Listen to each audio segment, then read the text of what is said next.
I'm Mark Crivelli with GutterUniversity.com, and in this video I'm going to show you how to make a kick-out.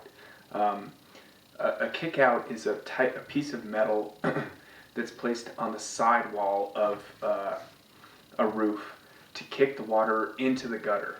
And this is typically the responsibility of the roofer to deal with this, but if you show up to a job and you see that there are no kickouts that have been installed, you can expect that it will leak at the end cap, butting up to the wall, and you will be called back. So it's good to be able to know how to do these and install them if you have to, because it can save you going back to a job, because it takes 2 seconds to make one of these and slip it in.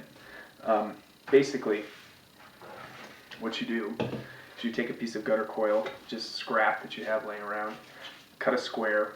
You're going to have to play around with these to see what size to use, because it depends on the pitch of the roof, depends on the size of the gutter. But just it's the same principle how to do this no matter what size you use. So cut a square, fold it in half. Doesn't have to be perfect. Pinch it nice and tight. Then open it back up. Now you take your snips and cut to the fold in the middle here.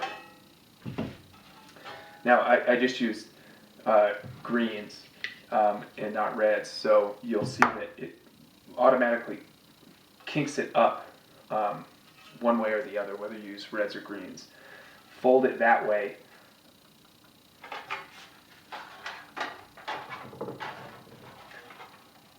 And so you wind up with basically this half of a box.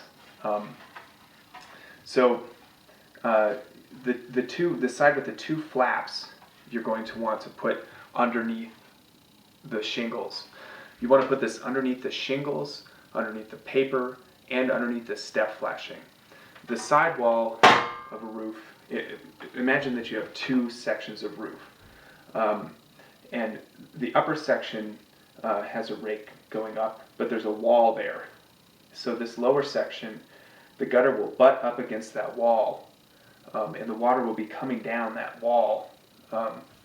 And without a kick out like this, that you slip underneath the shingles to kick it out into the gutter, you'll have dripping there.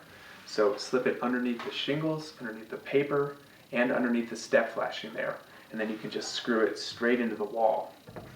And you can trim this down, obviously, after the fact. But it's very good to know how to do this, because roofers are pathologically lazy. So you'll run into jobs where there will not be kickouts, and you'll want to install them to make sure you don't have to go back to deal with these types of things later. Or at the very least, mention in your invoice that the roof does not have kickouts, to get the responsibility for this off of you. In case you have to go back, you can bill them for this. So that's how you make a kick out.